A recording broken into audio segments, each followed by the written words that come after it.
सर्वान्तरात्मने श्रीमद् वेङ्कटेशाय मङ्गलम्। स्वतः सर्वविदे सर्वशक्तये सर्वशेषिणे सुलभाय सुशीलाय वेङ्कटेशाय मङ्गलम्। परस्मै ब्रह्मणे पूर्णकामाय परमात्मने प्रयुञ्जे परतत्त्वाय वेङ्कटेशाय मङ्गलम्।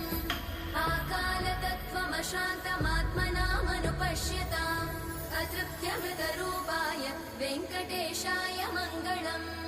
प्रायस्वचरणौ पुंसां शरण्यत्वेन पाणिना कृपया दिशते श्रीमद् वेङ्कटेशाय मङ्गलम्। दयामृततरङ्गिण्यास्तरङ्गैरिव शीतलै अपाङ्गैः सिञ्चते विश्वं वेङ्कटेशाय मङ्गलम्। स्रग्भूषा